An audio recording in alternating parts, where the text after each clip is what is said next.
The last roundup, last roundup Horror Show.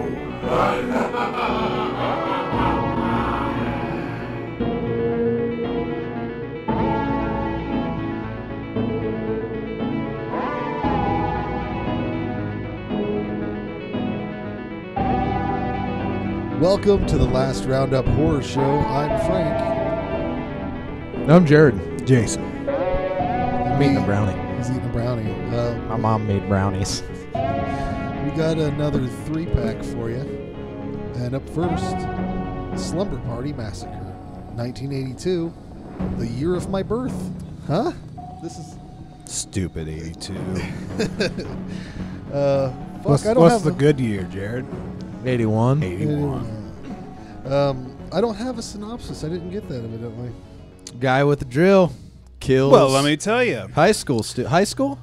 There's a girl whose parents goes away. She's having a sleepover. She invites all of her friends. Little does she know that a psycho has escaped. I think you can use the title as the summary. It's exactly what it says it is. That is marketing. That is direct marketing. Yeah. There's a slumber party, and it's a massacre.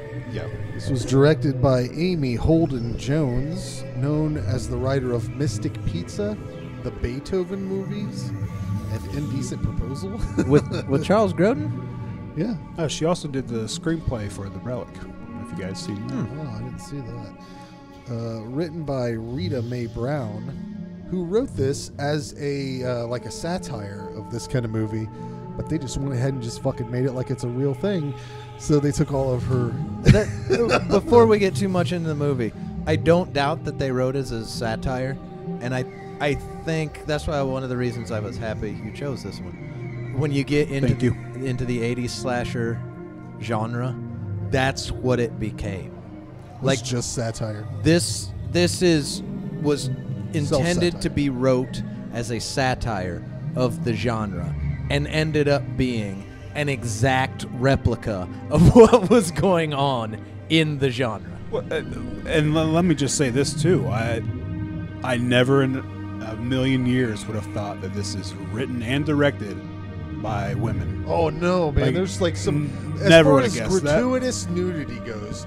There is just like fucking the whole segment of just ass and tits. Again, like it's satire. Like if you watch it, it feels like something that would be overly exaggerated satire, but doing the slasher genre. Yeah. It ended up being very nuanced. Like the closest you can see satire is like the beginning shower scene, where it's just following women who are talking in the shower, and then it pans down to their ass. Yeah, it doesn't take long to get and into then back up to anything. their head. Yeah, it basically and back up down to, and then back down to their ass. It goes through all of the main female characters except for Jackie, which is the motherfucking one I want. I was like, when is Jackie gonna be her debut? But like it was no debut for Jackie. You could say it was clearly done to be like, this is all these movies are, yes. But it was so exact to how those movies do it. Like you can watch it and just be like, no, it's just an 80s slasher movie. It's just what they do. It's just what they do. But it kind of flipped the script as far as like this may have been like the first 80s slasher that didn't wear a mask. Yeah, at least all the big ones, all the mainstream ones. But I mean, this one's right there. He shows his face, and you could take it as like making fun of the genre and how pointless it is, because they never give you a reason why he's killing someone. No, he looks like just straight in the beginning. You got a guy talking to a girl, carries a ladder for her. The guy walks off, and the dude jumps out of a van and kills her with the drill. He looks and you like, don't get any more explanation for any of the killings. The closest you get is at the very end when he's like, "You're so pretty." It takes you don't a even lot. want it. It takes a lot to love someone. Just escaped. Yeah, it takes a lot of love to do this to someone.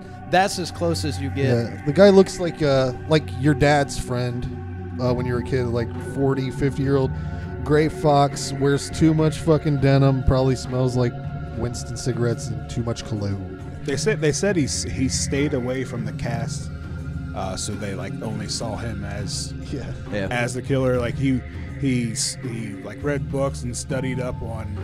What was the thing he his performance was influenced by some sort of animal or something. What was that? A peacock.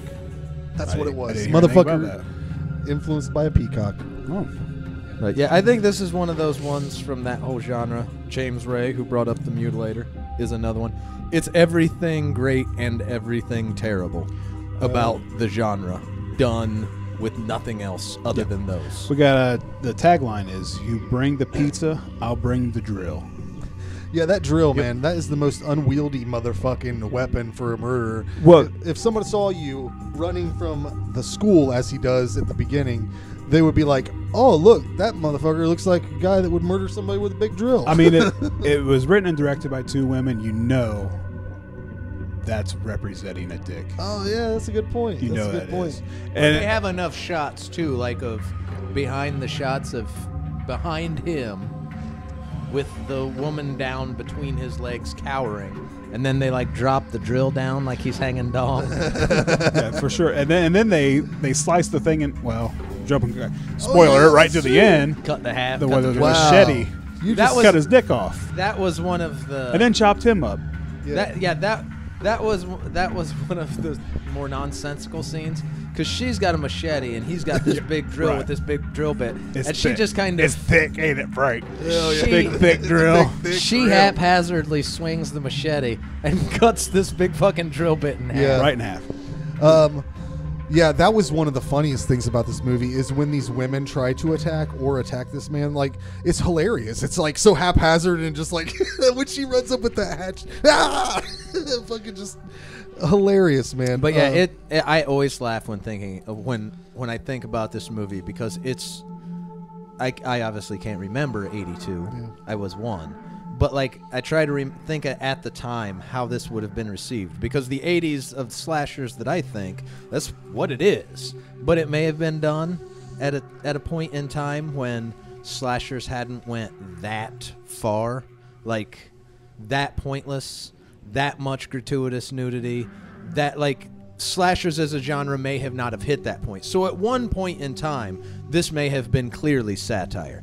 If you know the 80s slasher genre, like on into 86, this is standard slasher. Like, they did this as satire, and everybody in the genre was like, that's perfection. I mean, the slashers is probably my favorite subgenre, and this is one of my favorite slashers. Yeah, the score's great, and the fucked up thing about it was all done on a Casio by the director's brother, who they didn't have money, so he came in and fucking did it. His name's Ralph Jones. That's his only credit, is this movie and one other movie that she directed. I can't remember the name of off the top of my head, but yeah, I there's several highlights to this movie. I love the weird sexual predator neighbor that they have that comes in and like he's just a good neighbor, he's right? just- There was no, nothing there. he's a sexual predator. He was in their house, and then he's like, I'm willing to not tell your mom about the Maui Wowie if you don't tell her I was basically fucking creeping around your house. How did he even get in there? Tell her I scared you. Yeah. Like I don't think this movie is like, if you have no idea about 80s slashers and you want to introduce yourself into it, I don't think this makes the top 10, just because of all the obvious. No. If you're just watching, did you say if you're just watching slashers? If you are ignorant of 80s slashers, No. and no one's gonna like this. you want to jump into it, I think if you pull the best of the Friday the 13th, the Halloweens, the Nightmare on Elm Streets, if you want to get into the really what the fuck, you throw Sleepaway Camp in there, and This is better than Sleepaway Camp. but yeah, Where are you going? Finish this. finish your point. But I would say this is definitely higher up on like the second wave. If you get through the first top 8 to 10 slasher movies to really get into the genre and say, I love slasher movies from the 80s, this is your This might just this be is your outside next 10. stop. Yeah. It doesn't crack the top 10 at all, but it's I agree, Jared. Usually I don't agree with you. yeah, it's the top of the next wave. That kind of feels good when we So what'd you agree. give Yeah. it, Jared? Wait. No, Wait, Jay, where let we at? Where Jason we at? talk. Holy smokes.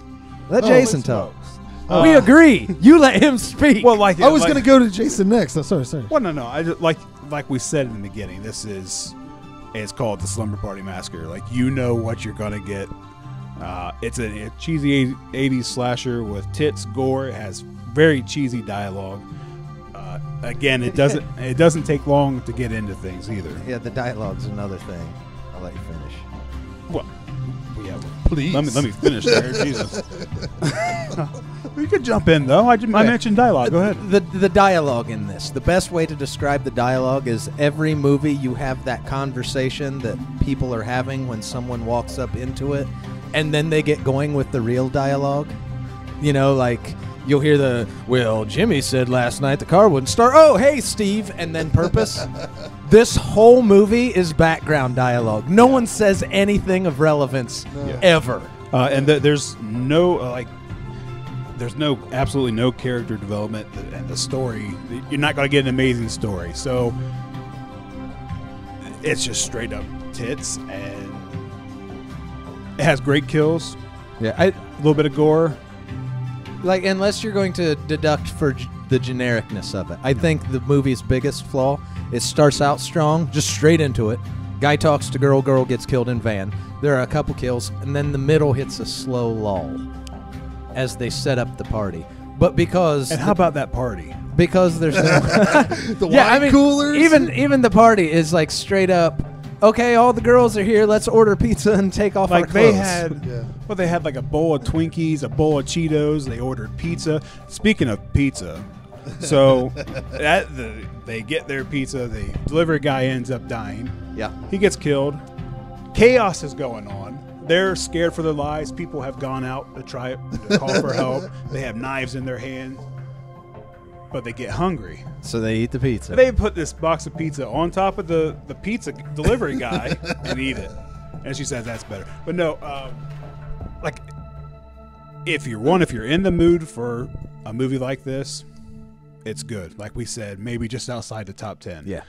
Or if you just want something to put in and not have to pay real close attention to, just to have something on, this is great for that. I gave it a 7.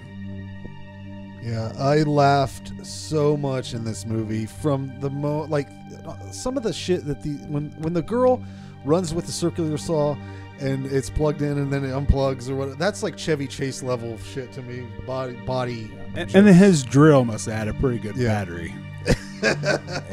Yeah, but I gave this movie a 9 out of 10. You knew it was coming. Frank's right up there. You knew it was coming, man. I'm choked. only 2 away from Jason, but this is my shit right here. This is what I love about horror movies. This is if you like that, horror then yes, is for me. This is a good one. So the only thing that would bump it up is like maybe varying the dude's fucking killing techniques a little bit. That drill is unwieldy and fucking ridiculous. But yeah, I give it a 6 just because the middle gets slow. It'd be a 7 or 8 if they'd have kept pace from the beginning all the way through. For as little story as there is, you don't need any break in the killing. It's my only criticism of it. So, well, on to the news.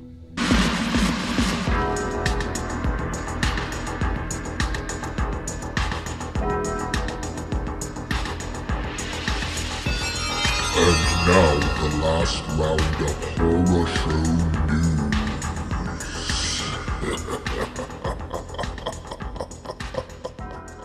Here's some news for you.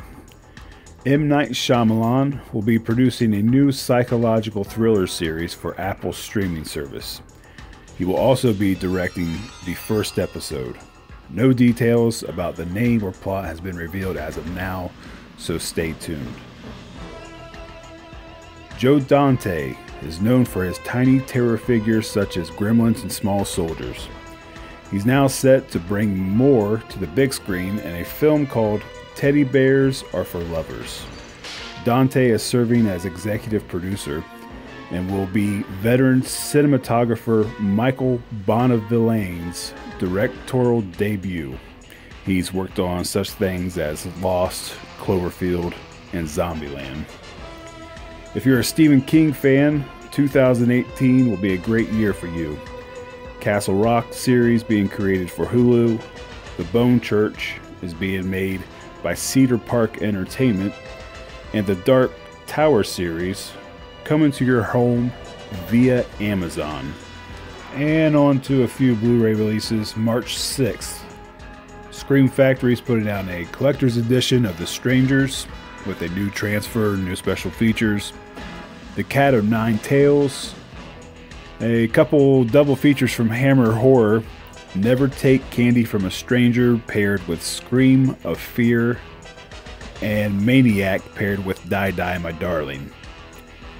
Death Wish from 1974. Fangs of the Living Dead. And another cool double feature, House on the Edge of the Park paired with Last House on Massacre Street. March 13th, The Shape of Water, George Romero's The Crazies, Unearthed and Untold, The Path to Pet Cemetery, The Ambulance, a bare bones edition of the new 4K restoration of Suspiria, The City of the Dead, and Children of the Corn, Runaway. That's it for the news. That was the news. Yeah, it was new shit. If we'd have only went with what's happened so far today, it'd be the old. Oh, I'm gonna start doing what Charles Band does and just take stuff I've already talked about, I've already used, and act like it's new. Yeah, dude, that's called It's just a filler. it's rebanding. Up next on our trilogy of terror is The Exorcist 3 from 1990. Oh man. Summary for this film: a police lieutenant uncovers more than he bargained for as his investigation of a series of murders, which have all the hallmarks of the deceased Gemini serial killer, leads him to question the patience of a psychiatric ward. This one was my pick, and man, this was one of my favorites. Yeah, It's gonna be a high rating for me. And just so kind of a little bit more on the story. If you haven't seen 3, I imagine most people have seen 1. Pretty much what happens in this story is the cop from the first one is friends with a priest of the guy who, a priest who is friends with the priest who fell out the window at the end of the first one, and they get together every year on like the anniversary of his death and watch A Wonderful Life.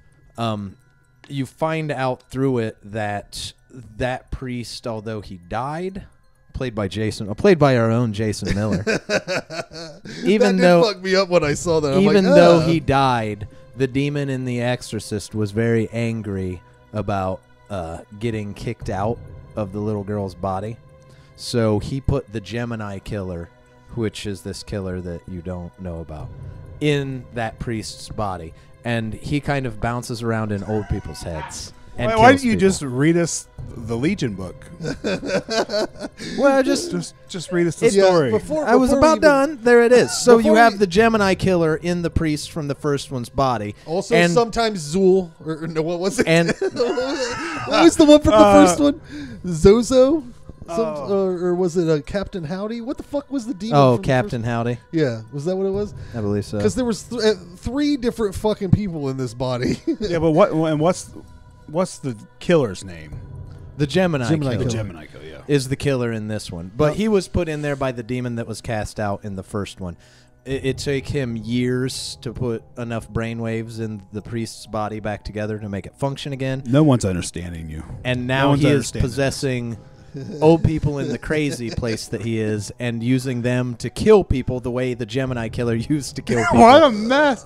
And the cop It is. is And it's even. investigating. This whole thing. This is why I think that only certain people are gonna like this movie, because if that is the story, and then it's compounded with confusion by the fact that during production they had shot the whole movie with Brad Dourif, who is fucking amazing. He should have Great. won an award for He this. is fucking amazing. He doesn't But- have an award. That's the acting in this. It's George C. Yeah. Scott. He's an acclaimed actor. But He's good. I fucking lose my shit. He's great. Every time he's like talking to him after the movie, and he's like, "Stand close. You smell that? Yes, you do. I haven't bathed in 3 days. My wife's mom is in from town." And he tells the fucking carp story. That Read us the book story- and act it out. that I will story- get it all from Jared. But before we get into all the fun stories and shit that happened, I have to explain that the whole movie was shot with Brad Dourif first, and then because Jason Miller, you weren't available clearly At the time. when they went to shoot. So when he became available, the studio's like, "Oh, you got to work him in somehow." And William Peter Blatty did not want to do this. He's like, "This is fucking stupid," but he had to abide by their fucking deal. So he decided to flash back and forth in the same character. What was the guy's name? Father Dyer? Yeah, Father Dyer. What was the other? What was Brad Dourif's character? Father Karras, or Patient X, or the Gemini Killer. That's why it gets so goddamn confusing. Father Karras is the one that died in the first one. But basically, sometimes it's Jason He's using Miller. his body. Sometimes it's Brad Dourif. It's always the same character, but all that shit Jared said's the story, so it's even more confusing. Both are Father Karras. If you watch it, sorry. I'm sorry to the viewers and listeners. When you watch the movie, it's way less confusing. This is all you need to do. Let all that shit go. None of that story matters. Fucking throw that out the window. Focus on George C. Scott. He is the best part of this. Honestly, if they would have not did the whole movie and just took George C. Scott and the dude who played Father Dyer and put them in a buddy flick, they were good together. I want to watch that TV show or that fucking movie, whatever that is. Yeah, and just a movie of Brad Dourif. Oh yeah, yelling about shit. My favorite scene is the fish story. There's an extended story he tells about this. What is it? A goldfish? A carp. A carp going up and down, back and forth. His mother-in-law likes to cook carp, but you gotta cook it. She's gotta clean it of impurities, so she leaves it in the bath water. Yeah. Now I suppose you have all sorts of rosary biz and the like. No. This is a goose. Maybe you should go home and rest. I can't go home. Why? The carp. You know, I thought you'd see. My wife's mother is visiting, Father. And Tuesday night she's cooking us a carp. It's a tasty fish. I have nothing against it. But because it's supposedly filled with impurities, she buys it live. And for 3 days it's been swimming up and down in my bathtub. Up and down. And I hate it. I can't stand the sight of it. Moving its gills. Now you're standing very close to me, Father. Have you noticed? Yes. I haven't had a bath for 3 days. I can't go home until the carp is asleep. Because if I see it swimming, I'll kill it. That's what I remembered most from this, because I remember you were the first person that showed me this movie. I love this movie. And that is the one fucking thing I remember laughing so hard about. And not overly violent. No. It's more dialogue than anything else. You don't... It's crime detective horror. Yeah, you don't really see anybody get killed. No. There wasn't even supposed to be everyone always talks about the studio interference. There wasn't even supposed to be an exorcism scene in this. Yeah, and that's the only one you see get killed. Yeah, that was a production thing that was thrown and in there. It was supposed to be titled Legion, but once the studio found out connected to The Exorcist, it's part of The Exorcist, they demanded it be called Exorcist 3, and then because the terrible Exorcist 2 had already been made. I can't remember. What was it? Is I've it never called seen Heretic? that. Yeah, I've never seen that one. You're not missing. If I have, I have. It's and this one completely ignored that one anyway. Well, this is a direct sequel. The books went from 1 to Legion. There is no. Yeah, there was no in what's between. What's the third one's name? Third book. Is there a third one? Well, there's another one. There's one after this. There was one after Legion. I don't know. I've only read the first one. And Maybe Legion. not. What? There are 3 movies. Maybe and the I know one I'm of only thinking is 2 between books. the 1 and 3. There's an Exorcist 2 movie that was never William it's a Peter book titled Blatty's. something else. There's 3 books to this. Oh, yeah. This trilogy. Yeah, I didn't even know there was a 3rd book to it. I've just read 1 and 2. Yeah, if you can find the do the director, Reading I Rainbow. really want to watch the director's. Yeah, cut of I'll get William Okay. Peter Blatty Yeah. on here. I'll call him up. I'm Do sure it. he'll talk to me. What's he doing? Is he alive? I don't even know. I think he is alive. What's he doing? Not talking to me. He's No, probably no, busy. I not think he talking was to me. involved in Call the him more up. recent Exorcist. But yeah, the stuff. second Exorcist movie followed Reagan. And there's no point to it. Yeah. But if you can find the director's cut of this, it doesn't have Jason Miller in it at all. It's all Brad Dourif. I've never seen that. And I don't think I've ever seen it either. Blatty managed to make a great film, even though the studio was in his back pocket, through this whole thing. He may not have liked it, but I don't think any of the studio, like The Exorcism. That was forced. It felt really forced to me. It doesn't hurt the movie to me. No, but I'll tell you what, George C. Scott would have fucking died when he fell from the ceiling. I don't care. You absolutely didn't need it, but it didn't feel forced. Not only that, and I do like cutting back and forth between Brad Dourif and Jason Miller. I actually like that. Not only is that scene, I'm okay with that scene. That scene gets better every time I watch this movie. But also the entire movie gets better. Every time I watch this movie, I like it better. Notice something new. This has been one of my favorites for years. How about the cameos, huh? Yo, Patrick Ewing? Are we kidding? Larry King? Oh, yeah. Evidently Samuel L. Jackson. Well, it was in Georgetown. That's where he went to college. Oh, yeah. That makes sense. I didn't see Samuel L. Jackson, but those dream sequences were fucking fantastic. This is a great movie. If they could carve about 15 or 20 minutes off of the conversation somewhere, I'm sure they could, because it's pretty long. And how crazy the beginning of this show sounded. Trying to explain the movie, the way they put everything together and all the pieces seamless. You don't question. There's no confusion. No confusion. And they never actually have to fully explain it. Yeah, it's one of those movies that's almost impossible to explain to somebody without sounding like Jared did earlier. And I'll keep doing it. I enjoy talking about the movie. I've seen this fucking thing a lot of times, and his explanation, I got lost in it. It's almost better not to even try to explain it. Just read a quick summary, or just go into it blindly. I would recommend seeing the first before watching this one. Yeah. Gives you a little bit more on the characters. That's going to tie everything else. It makes George C. Scott. It makes you feel it more. Anyways, I gave this a 9 out of 10. It could have, and I might have, if I see the director's cut, might be a 10 out of 10. What'd you give it, Jared? I'm right with Frank. 9 out of 10. A 10 out of 10 if you got to see the kills. Yeah, maybe. Yeah. It's real close to 10. Acting's great. The Did you give it a 9 atmosphere. too? I gave it a 9. Wow. The atmosphere is great. I was getting to that. Damn it, Frank. I'm sorry. I was just astonished. That's the first time we all. I really love. I love old hospitals.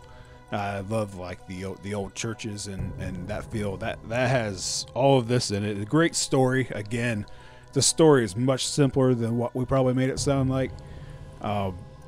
Just a great. If you're score. confused, I'll tell you again. Has a great score, and The Exorcist has one of the greatest theme songs of all time. Yes, Frank, I do give it a 9. 3 9s. 3 9s. That's the first time we all three. That's the last Roundup horror show first. That's the last Roundup. Can you put? It's definitely top rated movie. Can you put like a trophy graphic or maybe some like confetti going 999 like slot machine ending on 9s? Shoo! That's the jackpot. That's the last Roundup horror show jackpot. That's the jackpot. Let's go into where we at now. Reading Rainbow of Death? Yeah, how's that doing? Take a look, it's in our book, a reading rainbow.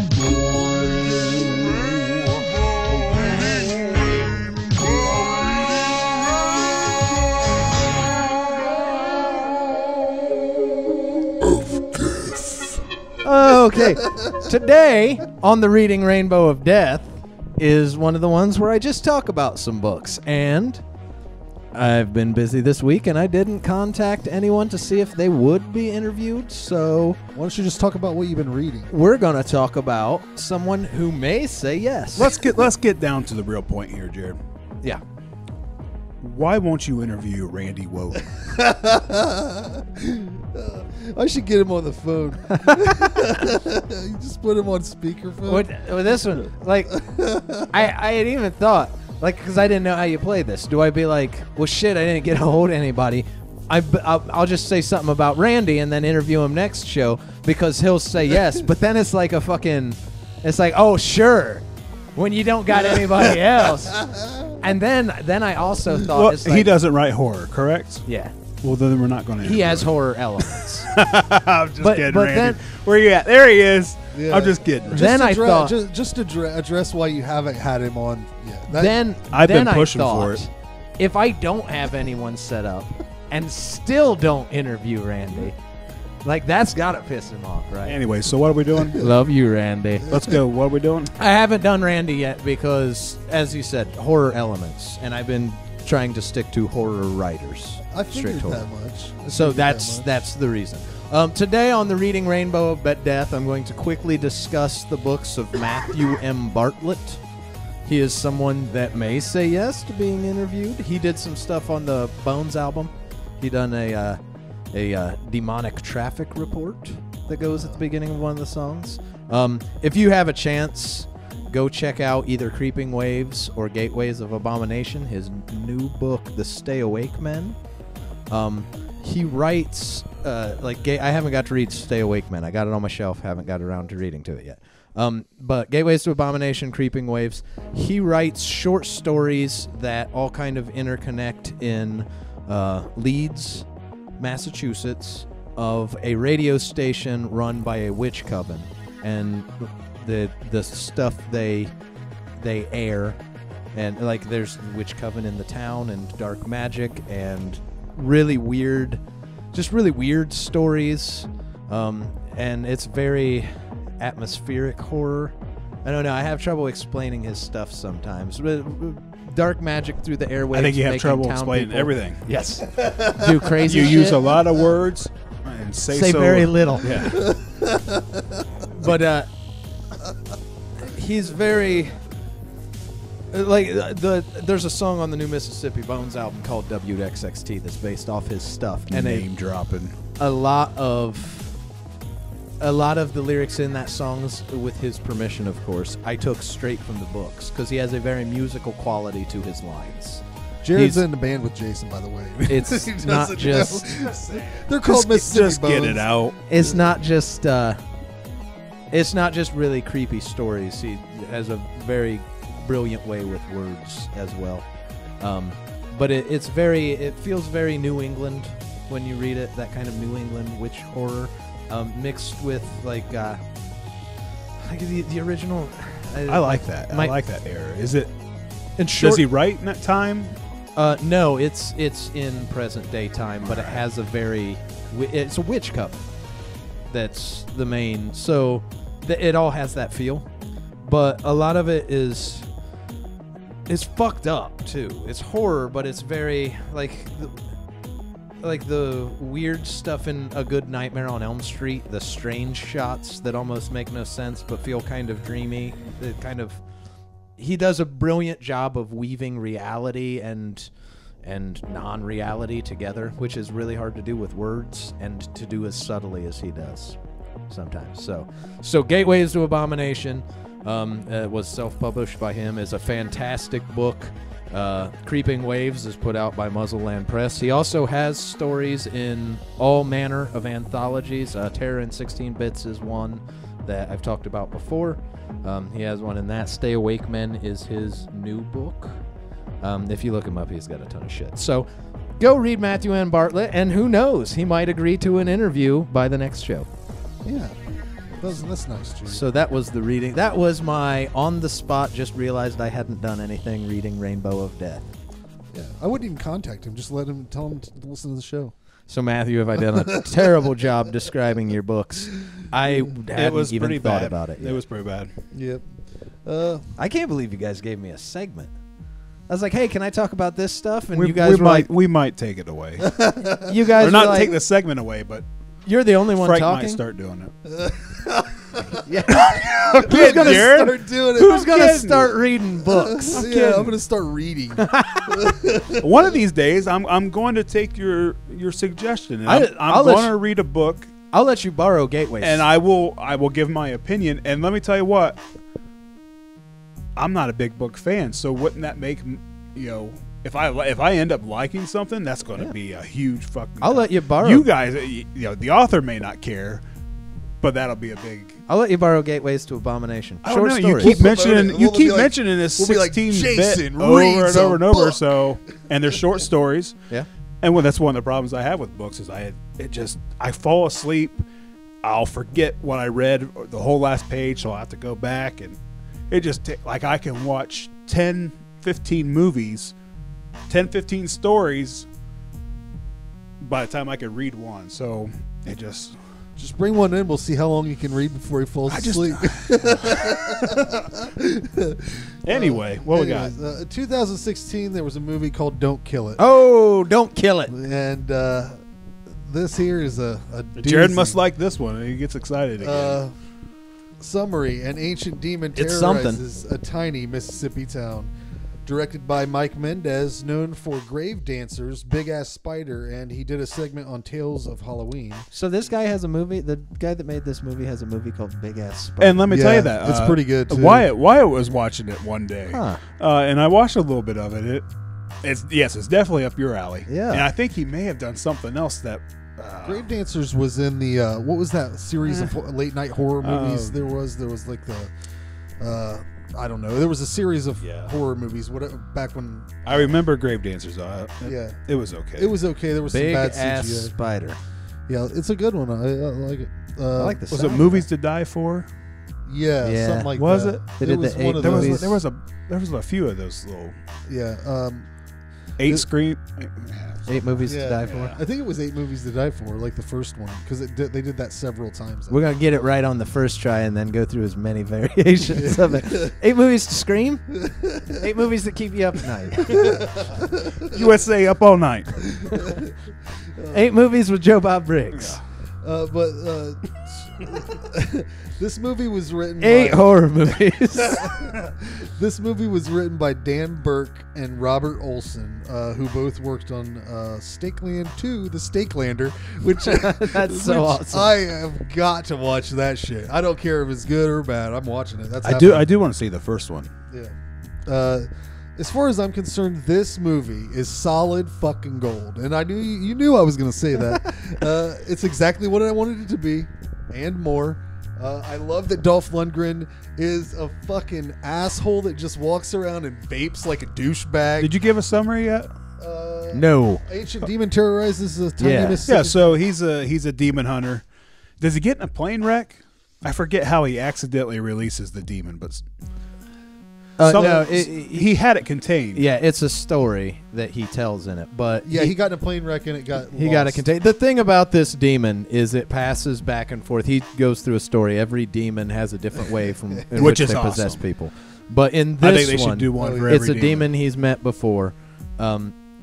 It just starts killing people. If you kill the person that it's in, is how the demon ends up possessing you. That's such a great idea. He goes on. The demon goes on a rampage as soon as like he'll go start killing someone's family. The guy will run in and shoot him, and then all of a sudden they're like, "We're saved!" And then the guy starts shooting the family. Every one of those demons, I think they should make a sequel. Just make this a franchise of all those demons. I was like, I laughed. The first thing I thought of, if you've ever watched the series Supernatural, this is straight episode of Supernatural, only only bloody horror. This is a very gory movie. The first the 20 demons minutes are the is same crazy as fuck. The demons pretty much the same as the demons in Supernatural. He even refers to himself as a hunter, and it's a family business. Frank just said this has never been done before. I've never seen. No, the idea of a demon that fucking is that in from Supernatural?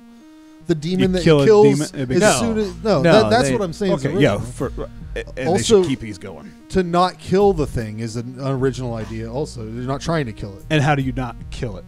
Yeah, how do you stop something from killing if you can't kill it when it just kills? If something's trying to attack me, I'm going to kill it. And if I kill it, then now I'm the demon, and I'm going to kill you. I said this movie, like the town hall scene gets crazy, don't it? Oh, that was nuts. When he drops the weapons all over the place. If I were to make a quick generic of this movie, it is an episode of Supernatural, only done with over-the-top style 90s blood kills and an 80s canon films movie action. Yeah, let's star. be real. This is straight this what is this movie is. A B movie. Absolutely a B movie fantastic. with lots of gore. It's the body count's got to be crazy. Yeah, it's nuts. And one of my favorite things is Like, they'll just be using handguns. So many heads explode. Like, full explosion. If you get shot with a tiny little handgun, Some of the effects. your head explodes. Is the laws of physics in this movie. I've seen so many people get shot with a little pistol, and their heads burst. Not like a big hole with stuff flying out. Full head explosion, then gone. Yeah. And it's fantastic. He likes it. He is. likes it. I love it. This is. I think it's my favorite Dolph Lundgren character. When he's always just vaping and putting his feet up on desks, and these people kill so fast when this demon hits him, and he's sitting there eating a whole rack of ribs. Fucking, I'm sure he had to refill his fucking vape. He's running around with a net gun through a lot of it. And a lot of times what happens is he has his net gun. He's like, that's the guy possessed. I'm going to net him. But it'll be in the town hall scene. There are a lot of people around, and the demon's killing people while he's getting ready to net him. And then someone kills the demon, and he's like, "Oh shucks, now I got to go get." And it's hilarious. His expression is just kind of exasperation, like son of a bitch.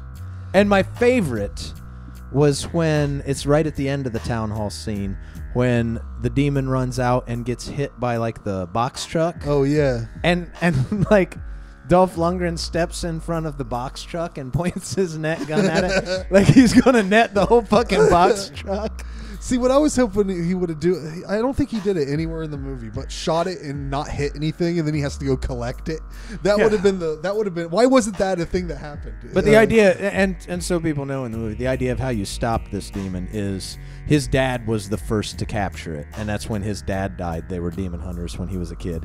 His dad caught it in a net, drank poison, and then killed the demon. The demon entered it, and the dad had killed himself, so there was no one for it to possess. So they put it in a little container, and it eventually got free after he lost it. Yeah, there's a lot of dodgy special effects in this movie. Just let it go. Some of it looks good, some of it yes, doesn't. and it's those kind of effects, though, that it doesn't matter, because it's like a head exploding. Or it would be grenades cool if it blowing looked up like a was great like a- head exploding, but it's just bad CG. But the head exploded from getting shot with a pistol. So Well, I did notice too on one scene where they're using a shotgun and it's in slow motion. Like you can see the barrel of the shotgun wiggling. Like you could at least use like a plastic gun or something on it. And I'll tell you what, I'm all for whatever the fuck is going to happen next. Because at the end of this movie, what happens, Jared? Did you see that? What happens? The key to the next movie? what? A shark eats the fucking thing. A fucking. They capture this soul. Maybe they'll back in a flask. If we're really lucky. No. Don't even. They do not need to go there. They'll do fucking Sharknado meets Don't No. Kill It. No. If we're really lucky. No. I mean, if you the stars light. We've done said. I've done said. Like he goes through that list of demons. They all have different characteristics. Go down that list and just keep these movies going. Better send out an email soon. Or they. Anyways, I gave it a 10 out of 10, buddy. There we go. Lay it on the line. That's my quality right there. That's what I want out of a movie. I gave this one an 8. I really liked this movie, but I will say, I even had a friend, Doug Rinaldi. Yeah. He's like, "Oh Jesus, I seen you guys are gonna do Don't Kill It. Fair warning, that's bad." I love it, man. Like there is this. It's not a great movie. No, I can't. We're making this sound good. This is a cheesy B movie. If you don't like that kind of stuff, which I don't. It's don't expect anything. And we didn't even get into the angel. The way they end up killing it is this FBI agent who he's teamed up with turns out to have angel blood. That the team this movie is so good that you forget entire parts of the story. I swear to God, I didn't know what you were talking about till you said it. I forgot completely about that. That's how good it is. You can forget what happened in it. I thought maybe I missed a twist somewhere. But you're not going to say I want to watch a really solid horror flick and pop this in. This is straight popcorn fun.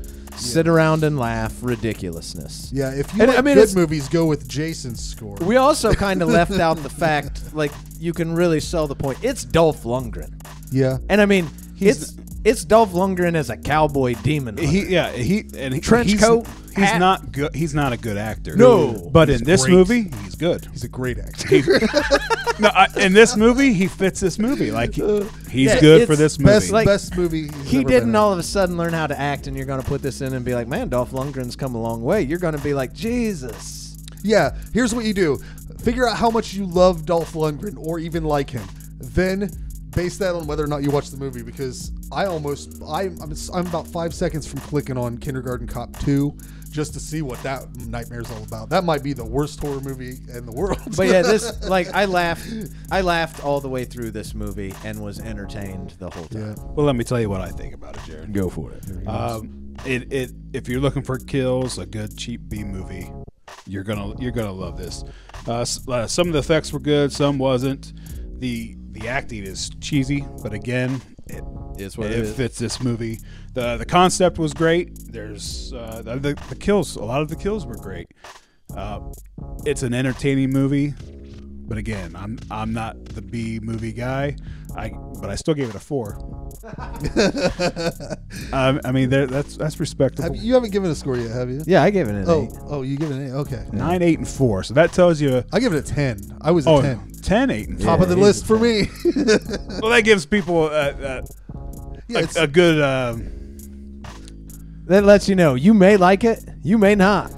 This review has been completely unhelpful. That's the way it is. Yeah. The shit I like is on one end of the spectrum. Jared's wavers in the middle, and then you're on the other end of the quality control. Yeah, in terms of cheese, this is solid cheese. That it takes me back to the early 90s. But a lot of the times, okay, again, and some more problems I have with it is I'm sick of the freaking the demon sound. Like that became annoying. Oh yeah. A lot of times, so they have black eyes, which I'm fine with that. I guess if you think of someone being demon possessed, probably put some black eyes in them. But they forget to put black eyes in a lot of scenes. The little girl like, doesn't wait a minute. have them, and I was like, that's just a crazy little. Yeah, she's just not a normal little girl. It's just there's a lot of it's B movie. Yeah, the mistakes are fun. It's part of the fun. You can laugh because not only that it was made, but how bad it was made. It's fun. Here's a good drinking game, though. Every time someone gets killed, take a shot. Do not do that. You will die. Anyways, thanks for watching and listening and all that stuff. Are we doing any talking about any movies we're seeing? I know what I'm gonna do next time. I don't know. I got mine. My next 2 movies are going to be Zombievers. Nice. And what was the other one I said, Jared? I told you. Microwave Massacre. Microwave Massacre. Yeah, and that's available on Shudder. I think it's also on Amazon Prime. I'm not sure. It's on some weird shit too. So look around. It's out there. Anybody else? I'm gonna choose The Burrowers, and Blood Rage. Both of those are on Shudder if you want to watch them. Nice. I forgot. You forgot? Yeah, I was just wondering if you guys did. I am going to surprise everyone with my choices. I haven't. You don't come prepared. No interview. No picks. My fucking laptop died. Yeah. I had to yesterday, Sunday. Guys, we almost couldn't even record. No way to end the show. This is the best They've way. done stop watching by now. This is the best way to end the show.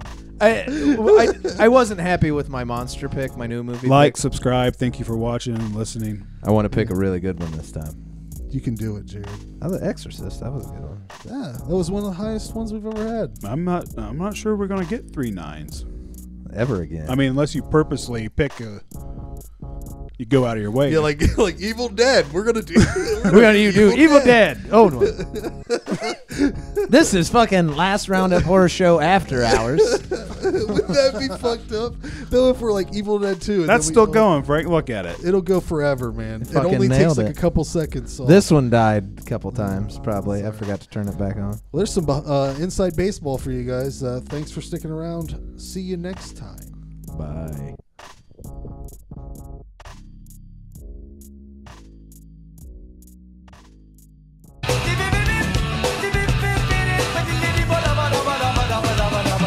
No, you stupid motherfuckers. This is a ZTO TV podcast.